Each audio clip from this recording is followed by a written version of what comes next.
নমস্কার, আমার নতুন চ্যানেল মেঘের বেলায় সবাইকে স্বাগত। আমার শাশুড়ি মার আবদারে আজকে একটা নতুন রান্না করলাম, বরবটির বাটা। এটা আমার কাছে নতুন রান্না। এর জন্য লাগবে ছোট ছোট করে কেটে রাখা বরবটি, কাঁচা লঙ্কা, চিনি, হলুদ, স্বাদ মতো নুন আর কয়েক টুকরো রসুন, কালো জিরে। এই সমস্ত কিছুকে একসাথে করে আমি একটা মিক্সিং বোলে দিয়ে বেটে নেব। এই রান্নাটা আমার কাছেও নতুন, আমি এর আগে কখনো করিনি রান্নাটা। আমার শাশুড়ি মাকে নাকি কেউ খাইয়েছিল।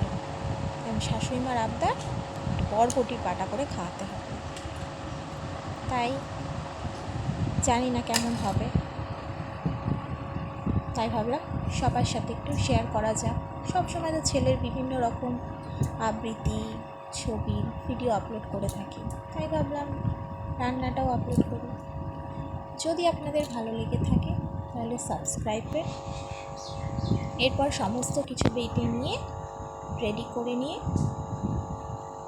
কালো জিরে, কড়াতে তেল গরম করে কালো জিরে ফোড়ন দেব।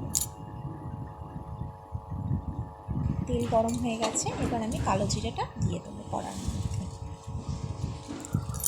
কালো জিরেটা একটু গন্ধ বেরোলে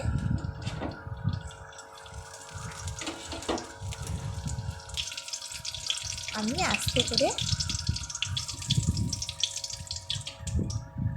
দিয়ে দেবো বেটে রাখা বরবটি বাটাটা। এরপর আমি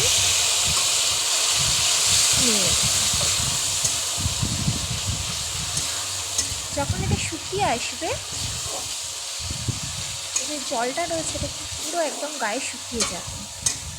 শুকিয়ে যাওয়ার পরে একদম যখন আঠা আঠা মতো হয়ে যাবে, তখন দেখেছেন এটা পুরো একদম আঠা মতো হয়ে গেছে। এইবার এটা প্রায় আমার কিন্তু হয়ে গেছে। এটা অনেকটা সময় লেগেছিল, বাট সেটা আমি স্কিপ করে গেছি। নামানোর আগে দিয়ে ভালো করে নেড়ে চেড়ে নামিয়ে নেব।